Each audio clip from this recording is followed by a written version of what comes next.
The topic of discussion today is investment function. Investment function, এই investment ফাংশানে আমরা কেইনসের investment ফাংশনটা পড়ব, আর তারপরে আমরা হিগসের ইনভেস্টমেন্ট ফাংশনটা পড়ব। ঠিক আছে, এবার ইনভেস্টমেন্ট ফাংশনটা পড়ার আগে যেটা উল্লেখযোগ্য বিষয় সেটা হচ্ছে আমাদেরকে জানতে হবে যে ইনভেস্টমেন্ট বিষয়টা কী। ইকোনমিক্সে আমরা ইনভেস্টমেন্ট বলতে কী বুঝি বা ইনভেস্টমেন্ট জিনিসটা অ্যাকচুয়ালি কী। তো কোনো ফার্ম বা কোনো প্রডিউসার যখন মেশিন কিনে আনে বা ক্যাপিটাল গুড কিনে আনে বা ফিজিক্যাল ক্যাপিটাল কিনে আনে, সেই ফিজিক্যাল ক্যাপিটাল বা মেশিনটা কিনতে তার যে খরচটা হয় সেই এক্সপেন্ডিচার বা খরচটাকে আমরা বলে থাকি ইনভেস্টমেন্ট। মানে ধরো যে প্রডিউসার, একজন প্রডিউসার, সাপোজ সুরেশ, সেই প্রডিউসার যখন মেশিন কিনে আনবে তার প্রোডাকশানটা বাড়ানোর জন্য বা প্রোডাকশানটা ইনক্রিজ করার জন্য, সে যখন মেশিন কিনে আনবে বা ফিজিক্যাল ক্যাপিটাল কিনে আনবে, মেশিনকেই আমরা ফিজিক্যাল ক্যাপিটাল বলে থাকি, বা ক্যাপিটাল গুড কিনে আনবে যেটা তার ফিউচার প্রোডাকশানকে ইনক্রিজ করতে হেল্প করবে, যেটা তার ফিউচার প্রোডাকশানকে ইনডিউস করতে হেল্প করবে। তো এই যে খরচাটা বা এই যে এক্সপেন্ডিচারটা বা এই যে স্পেন্ডিংটা সে করছে মেশিন কিনতে বা ফিজিক্যাল ক্যাপিটাল কিনতে বা ক্যাপিটাল গুড কিনতে, সেই খরচা বা সেই স্পেন্ডিংটাকে আমরা কি বলছি, সেই খরচা বা সেই স্পেন্ডিংটাকে আমরা বলছি ইনভেস্টমেন্ট। ওকে, নাও ইনভেস্টমেন্টের দুটো টাইপ হয়। ইনভেস্টমেন্টকে আমরা কটা টাইপে ভাগ করতে পারি? দুটো টাইপে ভাগ করতে পারি। একটা হচ্ছে অটোনমাস ইনভেস্টমেন্ট আর একটা হচ্ছে ইনডিউসড ইনভেস্টমেন্ট। অটোনমাস ইনভেস্টমেন্ট বিষয়টা কি? অটোনমাস ইনভেস্টমেন্ট ন্যাশনাল ইনকামের উপর ডিপেন্ড করে না, অর্থাৎ ন্যাশনাল ইনকাম বেড়ে গেলে অটোনমাস ইনভেস্টমেন্ট বেড়ে যাবে, বা ন্যাশনাল ইনকাম কমে গেলে অটোনমাস ইনভেস্টমেন্ট কমে যাবে, বা ন্যাশনাল ইনকাম বেড়ে গেলে অটোনমাস ইনভেস্টমেন্ট কমে যাবে, এরকম কোনো ব্যাপার নেই। ঠিক আছে, তাহলে তোমরা এটা বুঝতেই পারছো যে এই অটোনমাস ইনভেস্টমেন্ট কারা করে? গভর্নমেন্ট করে। কেন? গভর্নমেন্ট যখন ইনভেস্টমেন্ট করে, গভর্নমেন্ট তো এইটা দেখে ইনভেস্টমেন্ট করে না বা এই হিসাবটা দেখে ইনভেস্টমেন্ট করে না যে আমাদের দেশে এখন ন্যাশনাল ইনকাম কত আছে। গভর্নমেন্ট যখন, ধরো গভর্নমেন্ট এই বছরে 200 কোটি টাকা ইনভেস্টমেন্ট করবে, তো এই 200 কোটি টাকা ইনভেস্টমেন্ট করার আগে গভর্নমেন্ট নিশ্চয়ই ভাববে না যে 2024 সালে আমাদের দেশের ন্যাশনাল ইনকাম 3000 crore ছিল, 2025 সালে আমাদের দেশের ন্যাশনাল ইনকামটা 3100 কোটি টাকা হয়েছে। তো এক বছরে আমাদের ন্যাশনাল ইনকাম, আমাদের দেশের ন্যাশনাল ইনকাম মাত্র 100 কোটি টাকা বেড়েছে। তো আমরা অটোনমাস যে ইনভেস্টমেন্ট, সেই ইনভেস্টমেন্টটা মাত্র 50 কোটি টাকার করব বা 100 কোটি টাকার করব। এই যে সিদ্ধান্তটা গভর্নমেন্ট নিচ্ছে যে অটোনমাস ইনভেস্টমেন্ট কত কোটি টাকার করব, সেটা গভর্নমেন্ট ন্যাশনাল ইনকাম কত ছিল, কত হয়েছে এইটা দেখে নেয় না, এটা দেখে নেয় না। তাহলে তো যে দেশগুলোতে ন্যাশনাল ইনকাম অনেক কম, তারা তো ইনভেস্টমেন্ট করতেই পারতো না কোনো দিন, তাই না? তাদের তো অটোনমাস ইনভেস্টমেন্ট হতোই না কোনো দিন। তো গভর্নমেন্ট যখন ইনভেস্টমেন্ট করে, সেই ইনভেস্টমেন্টটাকে আমরা বলে থাকি অটোনমাস ইনভেস্টমেন্ট। এবং গভর্নমেন্ট এই ইনভেস্টমেন্টটা করার সময় কিন্তু দেখে না যে আমাদের আগের বছরে ন্যাশনাল ইনকাম কত ছিল, এই বছরে ন্যাশনাল ইনকাম কত হয়েছে, ও ন্যাশনাল ইনকাম অনেক বেশি বেড়ে গিয়েছে তাহলে আমরা ইনভেস্টমেন্ট অনেক বেশি করব, বা ন্যাশনাল ইনকাম অনেক কম বেড়েছে তাহলে ইনভেস্টমেন্ট আমরা অনেক কম করব। এটা কিন্তু গভর্নমেন্ট দেখে না, এটা কিন্তু গভর্নমেন্ট ভাবে না। তাহলে অটোনমাস ইনভেস্টমেন্ট আমরা কাকে বলি? যেখানে গভর্নমেন্ট ইনভেস্টমেন্টটা করছে, এবং গভর্নমেন্ট ইনভেস্টমেন্টটা করছে মানে গভর্নমেন্ট কিন্তু এটা দেখবে না যে ন্যাশনাল ইনকাম বাড়ছে না কমছে, আগে কী ছিল এখন কী হয়েছে, এইগুলো দেখে কিন্তু গভর্নমেন্ট এই ইনভেস্টমেন্টটা ঠিক করবে না, ইনভেস্টমেন্টের পরিমাণটা কতটা হবে সেটা ঠিক করবে না। তাহলে অটোনমাস ইনভেস্টমেন্ট আমরা কাকে বলি? যে ইনভেস্টমেন্টটা ন্যাশনাল ইনকামের লেভেলের উপর ডিপেন্ড করে না। Depends on income? No. Example কি? গভর্নমেন্ট হাইওয়ে বানাচ্ছে, ব্রিজ বানাচ্ছে, rails, road, hospital, nursing home, education, school, university, college, government যেখানে যেখানে ইনভেস্টমেন্ট করছে সেই সব ইনভেস্টমেন্ট কিন্তু অটোনমাস ইনভেস্টমেন্ট, কারণ সেটা ইনকাম দেখে গভর্নমেন্ট করে না, সেটা ইনকামের উপর ডিপেন্ড করে না। এবার আমি তোমাদেরকে এটার একটা গ্রাফিক্যাল রিপ্রেজেন্টেশন দিয়ে দিই, নাহলে এটা পরবর্তী সময়ে একটু প্রবলেমেটিক হয়ে যাবে। দেখো, আমি তোমাদেরকে এটা বহুবার বলেছি যে দুটো ভ্যারিয়েবল যদি থাকে, যে এ চেঞ্জ হচ্ছে, বিও চেঞ্জ হচ্ছে, অর্থাৎ দুটো ভ্যারিয়েবল এ বাড়ছে বিও বাড়ছে, বা এ কমছে বিও কমছে, এরকম যদি হয় তাহলে গ্রাফটা কীরকম দেখতে হয়? গ্রাফটা দেখতে হয় সেম। এটা কি রিলেশান? Direct relation. একটা বাড়লে অন্যটাও বাড়ছে বা একটা কমলে অন্যটাও কমছে। ডিরেক্ট রিলেশান বা পজিটিভ রিলেশান, এক্ষেত্রে গ্রাফটা কীরকম দেখতে হয়, এক্ষেত্রে গ্রাফটা আপওয়ার্ড স্লোপিং এরকম দেখতে হয়। আবার আমি তোমাদেরকে বলেছি ধরো এ, আচ্ছা এই অ্যাক্সিস এখানে আমি এ নিয়েছি, এই অ্যাক্সিসে আমি বি নিয়েছি। আবার ধরো এ বাড়ছে, বি কমছে, বা এ কমছে, বি বাড়ছে, এরকম যদি হয় তাহলে গ্রাফটা কীরকম দেখতে হয়?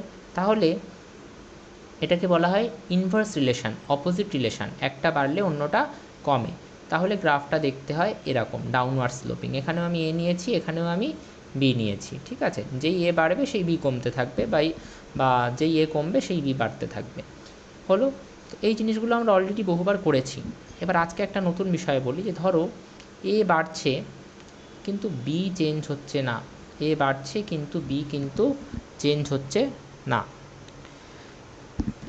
বা এ কমছে কিন্তু বি চেঞ্জ হচ্ছে না। বাড় দিচ্ছি মানে চেঞ্জ হচ্ছে না সেটা বোঝানোর জন্য। তাহলে এর বাড়ুক বা কমুক, এর যাই চেঞ্জ হোক না কেন, বি এ কোনো চেঞ্জ আসছে না, এরকম যদি হয় তাহলে সেই গ্রাফটা কীরকম দেখতে হয়? তাহলে সেই গ্রাফটা একটা হরাইজন্টাল স্ট্রেট লাইন হয়। Horizontal straight line parallel to the X axis হয়। অবশ্যই আমি এই অ্যাক্সিসে এ নিয়েছি, এই অ্যাক্সিসে বি নিয়েছি। ওকে, এবার অনেকের মনে প্রশ্ন আসবে কেন হয়, তো একটু করে দেখা যাক এটাকে। ধরো এ হচ্ছে 10, বি তখন 5, এ 20 হয়ে গেল, বি তাও 5 থাকলো, এ 30 হয়ে গেল, বি তাও 5 থাকলো। এবার পয়েন্টগুলোকে গ্রাফে প্লট করো। এ এখানে নিয়েছি, বি এখানে নিয়েছি। প্রথম পয়েন্টটা হবে 10,5, 10,5 এখানে হবে। তারপরের পয়েন্টটা 20,5, 20 এখানে, 5 সেই এখানেই, তাহলে 20,5 এখানে। তারপরের পয়েন্টটা 30,5 এখানে। তাহলে এই পয়েন্টগুলোকে কানেক্ট করলে আমি যে গ্রাফটা পাবো সেটা একটা horizontal line parallel to the X Axis. এইবার কিচ্ছু না, তোমরা খালি এর জায়গায় ভাবো যে এ নেই, এর জায়গায় আছে হচ্ছে ইনভেস্টমেন্ট, অটোনমাস ইনভেস্টমেন্ট। আর বি এর জায়গায় আছে, বি এর জায়গায়, এটা এর জায়গায় আছে, আর বি এর জায়গায় আছে হচ্ছে ন্যাশনাল ইনকাম। না, আমি একটু ভুল বললাম, একটু উল্টো বললাম, ঠিক আছে আমি চেঞ্জ করে দিচ্ছি, 1 মিনিট। এর জায়গায় ভাবো ন্যাশনাল ইনকাম আছে, আর বি এর জায়গায় ভাবো অটোনমাস ইনভেস্টমেন্ট আছে। এর জায়গায় কী আছে? ন্যাশনাল ইনকাম, আর বি এর জায়গায় অটোনমাস ইনভেস্টমেন্ট। এবার ঠিক এই গল্পটাই 10, 20, 30, 5, 5, 5। একটু আগেই তোমাদেরকে কি বললাম যে অটোনমাস ইনভেস্টমেন্ট কিন্তু ন্যাশনাল ইনকামের উপর ডিপেন্ড করে না। ন্যাশনাল ইনকাম বেড়ে যাক বা কমে যাক, অটোনমাস ইনভেস্টমেন্ট সেমই থাকবে। ন্যাশনাল ইনকামের উপর ওটা ডিপেন্ড করবে না, ন্যাশনাল ইনকামের সাথে সাথে ওটা চেঞ্জ হবে না। তাহলে এইবারও তাহলে গ্রাফটা কীরকম দেখতে হওয়া উচিত? তাহলে এইবারও গ্রাফটা এরকমই দেখতে হওয়া উচিত। এই অ্যাক্সিসে যদি আমি এ নিই, এবার এর জায়গায় কী নিয়েছি? National income. তাহলে এখানে আর এ নিলাম না, ন্যাশনাল ইনকাম নিলাম। আর এখানে বি নিলাম না, অটোনমাস ইনভেস্টমেন্ট নিলাম। তাহলে পয়েন্টগুলো তো সেম, 10,5 মানে এখানে, তারপরে 20,5 মানে এখানে, তারপরে 30,5 মানে এখানে। পয়েন্টগুলোকে কালেক্ট করলে আমি যে লাইনটা পাবো, এই লাইনটাকে বলা হচ্ছে অটোনমাস ইনভেস্টমেন্ট লাইন, এবং এটা একটা লাইন যেটা parallel to the X axis হয়, parallel to the X axis বা হরাইজন্টাল একটা লাইন হয়। ওকে, তো বোঝা গেল অটোনমাস ইনভেস্টমেন্টের কার্ভটা কীরকম দেখতে হবে। এইবার কেইন্সের গল্পে পরে আসছি। তাহলে অটোনমাস ইনভেস্টমেন্টটা আমরা পুরোটা পড়ে ফেললাম। নেক্সট হচ্ছে ইনডিউসড ইনভেস্টমেন্ট। ইনডিউসড ইনভেস্টমেন্ট মানে কি? যে ইনভেস্টমেন্টটা ইনকামের উপর ডিপেন্ড করে বা ন্যাশনাল ইনকামের উপর ডিপেন্ড করে, সেই ইনভেস্টমেন্টটাকে আমরা বলে থাকি ইনডিউসড ইনভেস্টমেন্ট। যে ইনকামটা ন্যাশনাল ইনকাম বা ন্যাশনাল আউটপুট বা টোটাল ইনকামের উপর ডিপেন্ড করে, সেটাকে আমরা বলি induced investment. Investment that changes with income আর আউটপুট। যে ইনকামটা ন্যাশনাল ইনকাম চেঞ্জ হলে, বা যে ইনভেস্টমেন্টটা ন্যাশনাল ইনকাম চেঞ্জ হলে চেঞ্জ হয়ে যায়, ন্যাশনাল ইনকাম চেঞ্জ হলে যে ইনভেস্টমেন্টটা চেঞ্জ হয়ে যায় সেটাকে আমরা বলছি ইনডিউসড ইনভেস্টমেন্ট। এটা ইনকামের উপর ডিপেন্ড করে। এক্সাম্পল কি? সাধারণত এটা গভর্নমেন্ট করে না। ইনডিউসড ইনভেস্টমেন্টটা প্রাইভেট যারা ফার্ম ওনার থাকে বা প্রাইভেট প্রডিউসার যারা থাকে তারা করে। তো প্রাইভেট প্রডিউসার ধরো রাস্তা বানাচ্ছে, বা প্রাইভেট প্রডিউসার সাধারণত রাস্তা বানায় না, প্রাইভেট কোনো প্রডিউসার কোনো একটা ফ্যাক্টরি খুলে ব্যাগ বানাচ্ছে বা কোনো প্রোডাক্ট বানাচ্ছে, সেখানে সে যে ইনভেস্টমেন্টটা করবে, সেই তার প্রোডাকশান প্রসেসে সে মেশিন কিনতে বা কোনো কিছু বানাতে যে ইনভেস্টমেন্টটা করবে, সেটাকে আমরা বলছি ইনডিউসড ইনভেস্টমেন্ট। এবার এটা ইনকামের উপর ডিপেন্ড করে, মানে ব্যাপারটা কি, দেখো একটা দেশের ইনকাম যদি অনেক বেশি হয়ে যায়, একটা দেশের ন্যাশনাল ইনকাম যদি খুব বেশি বাড়তে থাকে, তাহলে সেই দেশের মানুষের কাছে প্রচুর টাকা থাকবে এবং সেই দেশের মানুষেরা প্রচুর জিনিস ডিম্যান্ড করতে চাইবে, প্রচুর জিনিস কিনতে চাইবে, এবং প্রচুর জিনিস কিনতে চাইলে প্রডিউসার বা ফার্ম ওনার তারা দেখবে যে আমাদের জিনিসের তো মার্কেটে এখন হেভি ডিম্যান্ড, সবাই তো আমাদের জিনিস কিনতে চাইছে, তাহলে তারাও কিন্তু ইনভেস্টমেন্ট বাড়িয়ে দেবে। তাহলে এই যে ইনডিউসড ইনভেস্টমেন্ট বলছি আইআই, এটাও কিন্তু বেড়ে যাবে। তো একটা দেশের ন্যাশনাল ইনকাম যত বাড়তে থাকবে তত সেই দেশটার ইনডিউসড ইনভেস্টমেন্ট বাড়তে থাকবে, আবার একটা দেশের ন্যাশনাল ইনকাম যত কমতে থাকবে তত কিন্তু ইনডিউসড ইনভেস্টমেন্ট কী হবে, ইনডিউসড ইনভেস্টমেন্ট কমতে থাকবে। তাহলে ইনডিউসড ইনভেস্টমেন্ট এমন একটা ইনভেস্টমেন্ট যেটা প্রাইভেট ফার্মের ওনাররা করে, লিখে নাও দরকার হলে, induced investment is a form of investment that is done by the private producers and this investment changes with income. This investment changes with income, full stop. As income increases, induced investment also increases, and as income falls, induced investment also falls. তাহলে induced investment এমন একটা investment যেটা private farm ওনাররা করে, এবং income, national income বেড়ে গেলে induced investment বেড়ে যায়, ন্যাশনাল ইনকাম কমে গেলে ইনডিউসড ইনভেস্টমেন্ট কমে যায়। এবার এখানে গ্রাফটা কীরকম হবে, এটা ডিরেক্ট রিলেশন মানে কি, একটা বাড়লে অন্যটা বাড়ছে, একটা কমলে অন্যটা কমছে। ন্যাশনাল ইনকাম বাড়লে ইনডিউসড ইনভেস্টমেন্ট বাড়ছে, ন্যাশনাল ইনকাম কমলে ইনডিউসড ইনভেস্টমেন্ট কিন্তু কমে যাচ্ছে। তাহলে এই কেসটার মতোই, রাইট, এখানে এ না দিয়ে আমি এবার এখানে যদি বসিয়ে দিই ন্যাশনাল ইনকাম, আর এখানে বি না দিয়ে যদি আমি বসিয়ে দিই ইনডিউসড ইনভেস্টমেন্ট, তাহলে গ্রাফটাই আপওয়ার্ড স্লোপিং একটা কার্ভই তৈরি হবে। আশা করি এটা আর বোঝানোর দরকার নেই তোমাদেরকে, right. So this is it. Now Keynes investment function, কেইন্সের ইনভেস্টমেন্ট ফাংশন, কেইন্স কিন্তু ইনভেস্টমেন্ট ফাংশনটা এরকম দিয়েছিলেন। কেইন্স বলেছিলেন যে ইনভেস্টমেন্ট বলতে শুধুমাত্র অটোনোমাস ইনভেস্টমেন্টই হয়, ইনডিউসড ইনভেস্টমেন্ট বলে কিছু কেইন্স কিন্তু ধরেননি। অর্থাৎ এমন কোনো ইনভেস্টমেন্ট যেটা ন্যাশনাল ইনকাম বা আউটপুটের উপর ডিপেন্ড করতে পারে সেরকম কোনো ইনভেস্টমেন্ট কেইন্স ধরেননি। কেইন্স বলেছেন যে ইনভেস্টমেন্ট অটোনোমাসই হয়, অর্থাৎ ইনভেস্টমেন্ট গভর্নমেন্টই করে থাকে এবং সেটাতে ন্যাশনাল ইনকামের কোনো ইম্প্যাক্ট থাকে না, সেই ইনভেস্টমেন্ট ন্যাশনাল ইনকামের উপর ডিপেন্ড করে না। এখানে I bar is basically representing autonomous investment. Kaynes বলেছেন যে ইনভেস্টমেন্টটা হবে সেটা শুধুমাত্র অটোনোমাসই হবে, এবং সেই অটোনোমাসটা বোঝাতে আই বারকে ইউজ করা হয়েছে, এবং সেটা অবশ্যই অটোনোমাস ইনভেস্টমেন্ট সম্পর্কে আমরা সব কিছুই এখানে পড়ে নিয়েছি। ওকে, মার্জিনাল এফিসিয়েন্সি অফ ক্যাপিটাল। আচ্ছা, কেইন্স বলেছেন যে ইনভেস্টমেন্ট কতটা হবে সেটা দুটো বিষয়ের উপর ডিপেন্ড করে, একটা হচ্ছে মার্জিনাল এফিসিয়েন্সি অফ ক্যাপিটাল মানে এক্সপেক্টেড প্রফিটেবিলিটি, আর একটা হচ্ছে ইন্টারেস্ট রেট বা কস্ট অফ বরোয়িং। খুব সিম্পল একটা ব্যাপার, মার্জিনাল এফিসিয়েন্সি অফ ক্যাপিটাল বা এক্সপেক্টেড প্রফিটেবিলিটি মানে হচ্ছে যে ইনভেস্টমেন্টটা আমি করছি সেটা করে আমি কত পার্সেন্ট প্রফিট তুলতে পারবো বা কতটা রিটার্ন আমি পেতে পারি। ধরো একটা ইনভেস্টমেন্ট করে আমি 8% প্রফিট তুলতে পারবো বা 8% রিটার্ন আমি পাবো, আর ওই ইনভেস্টমেন্টটা করার জন্য যে লোনটা আমাকে নিতে হয়েছে সেই লোনটায় আমাকে ইন্টারেস্ট দিতে হচ্ছে হয়তো 7%, অর্থাৎ 100 টাকায় 7 টাকা। তাহলে ওই ইনভেস্টমেন্টটা করে আমি রিটার্ন পাচ্ছি 100 টাকায় 8 টাকা, আর ওই ইনভেস্টমেন্টটা করার জন্য যে লোনটা আমায় নিতে হচ্ছে তাতে আমায় ইন্টারেস্ট দিতে হচ্ছে 7%। তাহলে আমি কি ইনভেস্টমেন্টটা করব? হ্যাঁ করব, কারণ 100 টাকায় 8 টাকা লাভ পাচ্ছি, 7 টাকা ব্যাংকে ইন্টারেস্ট দেবো, 1 টাকা আমার প্রফিট থাকবে। তো মোট কথা হচ্ছে মার্জিনাল এফিসিয়েন্সি অফ ক্যাপিটাল, যেটাকে আমরা এটাও বলে থাকি যে কত টাকা প্রফিট আমরা আশা করছি বা কতটা রিটার্ন আমরা আশা করছি, সেটা যদি ব্যাংকে যে টাকাটা নেওয়া হচ্ছে তার যে ইন্টারেস্ট রেট, ব্যাংক থেকে যে লোনটা নেওয়া হচ্ছে তার যে ইন্টারেস্ট রেট তার থেকে বেশি হয়, তাহলে ইনভেস্টমেন্ট হবে, তাহলে ইনভেস্টমেন্ট কিন্তু হবে বা ইনভেস্টমেন্ট বাড়বে। আর উল্টোটা হলে, অর্থাৎ ধরো আমি লোনটা নিচ্ছি 10% রেট অফ ইন্টারেস্টে, আর ব্যাংকে আমাকে শোধ করার সময়, ব্যাংকে শোধ করার সময় লোনটা 10% ইন্টারেস্ট রেটে নিতে হচ্ছে, আর যখন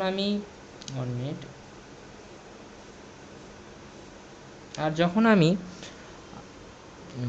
প্রফিট এক্সপেক্ট করছি বা যা প্রফিট আমি ওই ইনভেস্টমেন্টের থেকে এক্সপেক্ট করছি সেটা হয়তো 5%, তাহলে 100 টাকায় 5 টাকা প্রফিট পাবো, কিন্তু ব্যাংকে লোন শোধ করার জন্য 100 টাকায় 10 টাকা দিতে হবে। এক্ষেত্রে আমি ইনভেস্টমেন্ট করব না, কোনো প্রডিউসারই ইনভেস্টমেন্ট করবে না। তো কেইন্স বলেছেন যে ইনভেস্টমেন্ট দুটো বিষয়ের উপর ডিপেন্ড করে, মার্জিনাল এফিসিয়েন্সি অফ ক্যাপিটাল আর interest rate. Okay, so this is the concept, এবং এই অটোনোমাস ইনভেস্টমেন্ট কার্ভ আমি তোমাদেরকে অলরেডি করিয়ে দিয়েছি। এইবার আমরা আসবো যে হিগস ইনভেস্টমেন্ট ফাংশন সম্পর্কে কি বলেছেন, তবে তার আগে এখানে আরেকটা চার্ট দেওয়া আছে অটোনোমাস ইনভেস্টমেন্ট আর ইনডিউসড ইনভেস্টমেন্টের ব্যাপারে। দেখো ইনডিউসড ইনভেস্টমেন্ট কিসের উপর ডিপেন্ড করে, ইনকামের উপর। অটোনোমাস ইনভেস্টমেন্ট কিন্তু ইনকামের উপর ডিপেন্ড করে না, তো সেটাই এখানে লেখা আছে, no concern with income, it is independent. আচ্ছা, induced investment income elastic. Income elastic মানে কি, ইনকামের উপর ডিপেন্ড করে, ইনকাম চেঞ্জ হলে ইনডিউসড ইনভেস্টমেন্ট চেঞ্জ হয়, তাই বলা হচ্ছে ইনকাম ইলাস্টিক। আর অটোনোমাস ইনভেস্টমেন্ট যেহেতু ইনকামের উপর ডিপেন্ড করে না, ইনকাম চেঞ্জ হলে অটোনোমাস ইনভেস্টমেন্ট চেঞ্জ হয় না, তাই এটাকে বলা হচ্ছে income elastic. Not income elastic, হ্যাঁ এটাকে তাই বলা হচ্ছে নট ইনকাম ইলাস্টিক। ওকে, এটা ইনকাম ইলাস্টিক নয়। আচ্ছা, ইনডিউসড ইনভেস্টমেন্ট কারা করে, প্রাইভেট সেক্টর। অটোনোমাস ইনভেস্টমেন্ট কারা করে, গভর্নমেন্ট। এই প্রত্যেকটি বিষয়ে আমি তোমাদেরকে অলরেডি বলে দিয়েছি। আর ইনডিউসড ইনভেস্টমেন্ট কার্ভটা কীরকম দেখতে হয়, একটা আপওয়ার্ড স্লোপিং কার্ভ হয়, আর অটোনোমাস ইনভেস্টমেন্ট কার্ভটা একটা হরাইজন্টাল কার্ভ হয়, parallel to the X Axis. তো প্রত্যেকটি বিষয় তোমাদেরকে বলা হয়ে গিয়েছে অলরেডি। নাও হিগস ইনভেস্টমেন্ট ফাংশনটা কীভাবে দিয়েছিলেন, কেইন্স যেরকম ইনভেস্টমেন্ট ফাংশন দিয়েছিলেন, যে ইনভেস্টমেন্ট ফাংশন বলতে কেইন্স বলেছিলেন যে খালি আই বারই হতে পারে, অর্থাৎ অটোনোমাস ইনভেস্টমেন্টই হতে পারে, তার বাইরে কোনো ইনভেস্টমেন্ট ফাংশন হতে পারে না। কিন্তু হিগস বলেছিলেন যে না, ইনভেস্টমেন্ট ফাংশন খালি অটোনোমাস হতে পারে না। হিগস ইনভেস্টমেন্ট ফাংশনটা এরকম দিয়েছিলেন যে I equals to I bar minus B I, অর্থাৎ ইনভেস্টমেন্টে একটা পার্ট অটোনোমাস থাকে, আই বার থাকে, যে পার্টটা গভর্নমেন্ট করে। কিন্তু ইনভেস্টমেন্ট শুধুমাত্র অটোনোমাস হয় না, এই আইটা হচ্ছে ইনভেস্টমেন্ট, এই আইটা শুধুমাত্র এই আই বার না। কেইন্স কিন্তু খালি এইটুকু বলেই বেরিয়ে গিয়েছেন যে আই সমান সমান আই বার। হিগস বললেন যে না, ইনভেস্টমেন্ট অর্থাৎ এই যে আমি যেটাকে ধরো আন্ডারলাইন করলাম এখন, এই যে ইনভেস্টমেন্ট, এই ইনভেস্টমেন্টটা শুধুমাত্র এই আই বার না, শুধুমাত্র এই অটোনোমাস ইনভেস্টমেন্ট না, এই ইনভেস্টমেন্টটা ইন্টারেস্ট রেটের উপরও ডিপেন্ড করে। এই ইনভেস্টমেন্টটা কিসের উপরও ডিপেন্ড করে, ইন্টারেস্ট রেটের উপরও ডিপেন্ড করে। তাই উনি একটা আলাদা কম্পোনেন্ট এনে দিলেন, যেটা হচ্ছে মাইনাস বিআই। মাইনাস বিআই, এই বিটা একটা নির্দিষ্ট ভ্যালু, বিটাকে বলা হয় sensitivity of investment to interest rate. অর্থাৎ আমরা সেই কনজাম্পশন ফাংশানে করেছিলাম, এই তুমি যদি এখানে কনজাম্পশন ফাংশনের রেসপেক্টে ভাবো, আমরা কি বলতাম, C equals to A plus B Y. এই বিটা আমাকে কি বলতো, যারা কনজাম্পশন ফাংশন দেখোনি দেখে আসো, কারণ আমি এখন পুরোটা তো আর এক্সপ্লেন করতে পারবো না। এই বিটা আমাদেরকে কি বলতো, যে এক ইউনিট ইনকাম চেঞ্জ হলে কনজাম্পশন কতটা চেঞ্জ হবে। তাহলে এইবার এই রেসপেক্টে এই বিষয়টাকে ভাবো, I equals to I bar minus বিআই। তাহলে এই বিটা আমাদেরকে কি বলবে, এই বিটা আমাদেরকে বলবে যে এক ইউনিট ইন্টারেস্ট রেট চেঞ্জ হলে ইনভেস্টমেন্ট কতটা চেঞ্জ হবে, এক ইউনিট ইন্টারেস্ট রেট চেঞ্জ হলে ইনভেস্টমেন্ট কতটা চেঞ্জ হবে। আরেকটা অ্যাডিশনাল নোট এখানে দিয়ে রাখি। তো আচ্ছা, এই বিটাকে কনজাম্পশন ফাংশনের রেসপেক্টে এই বিটাকে বলা হতো মার্জিনাল প্রোপেন্সিটি টু কনজিউম, আর ইনভেস্টমেন্ট ফাংশনের রেসপেক্টে এই বিটাকে আমরা কি বলছি, interest sensitivity of investment, interest sensitivity of investment বা sensitivity of investment to interest rate. Okay, এবার এখানে একটা বিষয় বলে রাখি, এই বিটা পজিটিভ ছিল, এই বিটার চিহ্ন কী ছিল, পজিটিভ। তার মানে আমি কি বুঝতাম, যে এক ইউনিট যদি আমাদের ইনকাম চেঞ্জ হয় বা ইনকাম যদি এক ইউনিট বাড়ে, কনজাম্পশান কিন্তু কতটা বাড়বে সেটা বলছে হচ্ছে বি, বা উল্টোটাও, এক ইউনিট ইনকাম কমলে কনজাম্পশন কতটা কমবে সেটা বলছে হচ্ছে বি, রাইট। কিন্তু এখানে এই বিটার সাইন নেগেটিভ। আচ্ছা, তার মানে কি, তার মানে আচ্ছা ওকে 1 মিনিট, এই রেসপেক্টেই ভাবো, এক ইউনিট ইনকাম বাড়লে কনজাম্পশন কতটা বাড়বে সেটা বলছে বি, বা এক ইউনিট ইনকাম কমলে কনজাম্পশন কতটা কমবে সেটা বলছে বি। তাহলে এই বিটাকে আমরা বলতাম মার্জিনাল প্রোপেন্সিটি টু কনজিউম। আচ্ছা, এখানে এই যে দুটো ভ্যারিয়েবল ইনকাম আর কনজাম্পশন, এদের মধ্যে কী রিলেশান আছে, পজিটিভ না নেগেটিভ। বহুবার বলেছি যে দুটো ভ্যারিয়েবলের দুটোই যদি ইনক্রিজ করে, মানে একটা ইনক্রিজ করলে আরেকটাও যদি ইনক্রিজ করে, বা একটা ডিক্রিজ করলে আরেকটাও যদি ডিক্রিজ করে, তাহলে আমরা বলি পজিটিভ রিলেশান, আর উল্টোটা হলে যদি, তখন আমরা বলি নেগেটিভ রিলেশান। আর এখানে দুটোরই মুভমেন্ট তো একই দিকে, ইনকাম বাড়লে কনজাম্পশন বাড়ছে, ইনকাম কমলে কনজাম্পশন কমছে, তাহলে আমরা কি বলতে পারি, যে পজিটিভ রিলেশান আছে কার কার মধ্যে, ইনকাম আর কনজাম্পশনের মধ্যে। এবং যেহেতু ইনকাম আর কনজাম্পশনের মধ্যে পজিটিভ রিলেশান আছে, তাই মাঝখানে প্লাস সাইন আছে, বা বি এর সাইনটা পজিটিভ। কিন্তু এখানে বি এর সাইনটা কি দেখো, বি এর সাইনটা নেগেটিভ। তার মানে কি, তার মানে এই যে ইন্টারেস্ট রেট, একটা ভ্যারিয়েবল ইন্টারেস্ট রেট আর একটা ভ্যারিয়েবল কি, এই ইনভেস্টমেন্ট, এদের মধ্যে রিলেশানটা কি, এদের মধ্যে রিলেশানটা কিন্তু পজিটিভ না, এদের মধ্যে রিলেশানটা কিন্তু নেগেটিভ। অর্থাৎ ইনভেস্টমেন্ট আর ইন্টারেস্টের মধ্যে রিলেশানটা নেগেটিভ। আচ্ছা, এখানে আমি আই আর আই দিতে হবে, সরি। নেগেটিভ মানে কি, মানে হচ্ছে ইন্টারেস্ট রেট যেই বেড়ে যাবে, ইনভেস্টমেন্ট কিন্তু কমে যাবে, আর ইন্টারেস্ট রেট কমে গেলে ইনভেস্টমেন্ট কিন্তু বেড়ে যাবে। এবং খুব স্বাভাবিক, তোমরা কমন সেন্স লাগিয়ে এটা ভাবার চেষ্টা করো যে একটা প্রডিউসার সে যদি ব্যাংকে লোন নিতে গিয়ে দেখে যে অনেক বেশি ইন্টারেস্ট রেটে লোন দেওয়া হচ্ছে, সে কি ইনভেস্টমেন্ট করার জন্য লোন নেবে? তার উত্তর হচ্ছে যে সে না, নেবে না। আবার ইনভেস্টমেন্ট করার জন্য একটা প্রডিউসার যদি ব্যাংকে গিয়ে লোন নেওয়ার সময় দেখে যে ইন্টারেস্ট রেট অনেক কম, তাহলে কি ব্যাংকে গিয়ে সে লোন নেবে? তার উত্তর হচ্ছে যে হ্যাঁ, নেবে। তাহলে এইভাবে আমরা দেখতে পারি যে এটার মধ্যে রিলেশনটা কিন্তু নেগেটিভ, আমরা বুঝতেও পারি, এবং সেটাকে আমরা ফর্মুলা বা ফাংশন থেকে কীভাবে বুঝছি, কেন্সের এই হিক্সের ইনভেস্টমেন্ট ফাংশন থেকে আমরা এই বি এর সাইন বা বি এর চিহ্নটা নেগেটিভ দেখে কিন্তু সেটা বুঝতে পারছি। ওকে, এইবার আমরা যখন মাল্টিপ্লায়ার বের করব তখন আমরা একবার কেইন্স, আচ্ছা এখানে আরেকটু জিনিস আছে, এটা আরেকবার একটুখানি জাস্ট সিম্পল কয়েকটা কনসেপ্ট আমি আসছি। ইনভেস্টমেন্ট টাইপ যদি অটোনোমাস হয়, কেইন্স বলেছিলেন ইনভেস্টমেন্ট টাইপ খালি অটোনোমাস হবে, হিগস বললেন না, অটোনোমাস খালি হবে না, অটোনোমাসও থাকবে, ইনডিউসডও থাকবে। অটোনোমাস পার্ট কোনটা? হিগসের পার্টে অটোনোমাস পার্ট হচ্ছে ওই যে আই বার, আর ইনডিউসড পার্ট কোনটা? ইনডিউসড পার্ট হচ্ছে ওই যে বিআই, যে পার্টটা ইন্টারেস্ট রেটের উপর ডিপেন্ড করতো। ওকে, সো এইটা হচ্ছে হিগসের ইনভেস্টমেন্ট ফাংশন, যে একটা পার্ট অটোনোমাস থাকবে আর একটা পার্ট ইনডিউস থাকবে, আর একটা পার্ট ইনডিউস থাকবে। কেইন্স কিন্তু বলেছেন যে না, খালি অটোনোমাস পার্টটাই থাকবে, ইনডিউস পার্ট থাকবে না। ইনকামের উপর কি ডিপেন্ড করে কেইন্সের ইনভেস্টমেন্ট ফাংশন? হ্যাঁ ডিপেন্ড করে, না ডিপেন্ড করে না। কেইন্সের ইনভেস্টমেন্ট ফাংশন ইনকামের উপর কেন ডিপেন্ড করে না? কারণ কেইন্সের ইনভেস্টমেন্ট ফাংশন অটোনোমাস। যেহেতু কেইন্সের ইনভেস্টমেন্ট ফাংশন অটোনোমাস, সেটা স্বাভাবিকভাবেই ইনকামের উপর ডিপেন্ড করবে না। আর হিগসের ইনভেস্টমেন্ট ফাংশানে অটোনোমাসও আছে, ইনডিউসডও আছে, যেহেতু ইনডিউসড আছে তো এটা ইনকামের উপর ডিপেন্ড করবে। ইন্টারেস্ট রেটের রোল দেখো, সরাসরি এখানে কোথাও ইন্টারেস্ট রেটটা খুঁজে পাওয়া মুশকিল। কেইন্সের ফাংশানে কিন্তু সরাসরি ইন্টারেস্ট রেট দেওয়া নেই, কিন্তু ইন্টারেস্ট রেট কেইন্সের যে ইনভেস্টমেন্ট ফাংশান সেই ইনভেস্টমেন্ট ফাংশানে সরাসরি হয়তো ইন্টারেস্ট রেট দেওয়া নেই, কিন্তু সেই ইনভেস্টমেন্ট ফাংশানকে ইন্টারেস্ট রেট কিন্তু ইম্প্যাক্ট করে, প্রভাব ফেলে। কিভাবে? ইন্টারেস্ট রেট বেড়ে গেলে ওই এমইসির সাথে যে রিলেশনটা তোমাদেরকে দেখালাম, যে রেট অফ ইন্টারেস্ট যদি এমইসি যদি বেশি হয় রেট অফ ইন্টারেস্টের থেকে, তাহলে ইনভেস্টমেন্ট কী হয়? বেশি হবে। আবার এমইসি যদি রেট অফ ইন্টারেস্টের থেকে কম হয় তাহলে কী হবে? ইনভেস্টমেন্ট কম হবে।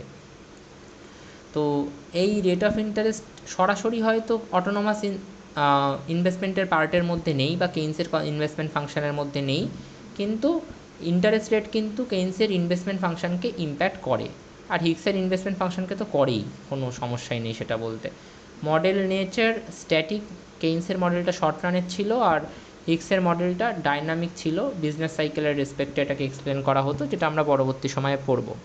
Purpose it is not much that important. আচ্ছা যাই হোক, এবার আমরা দেখব যে পরবর্তী সেকশন বা পরবর্তী ক্লাসে যে মাল্টিপ্লায়ার কীভাবে বের করতে হয়, কেইনশিয়ান মাল্টিপ্লায়ার কীভাবে বের করতে হয়, এবং আমরা শুধু কেইন্সের মাল্টিপ্লায়ারটা বের করব না, আমরা হিগসের মাল্টিপ্লায়ারটাও বের করব, এবং দুটো মাল্টিপ্লায়ারই আমরা বের করব। কিন্তু আমরা যখন কেইন্সের মাল্টিপ্লায়ার বের করব তখন আমরা ইনভেস্টমেন্ট ফাংশনটাকে ধরবো আই সমান সমান আই বার, মাথায় রাখবে, এটা পারলে খাতায় লিখে নাও।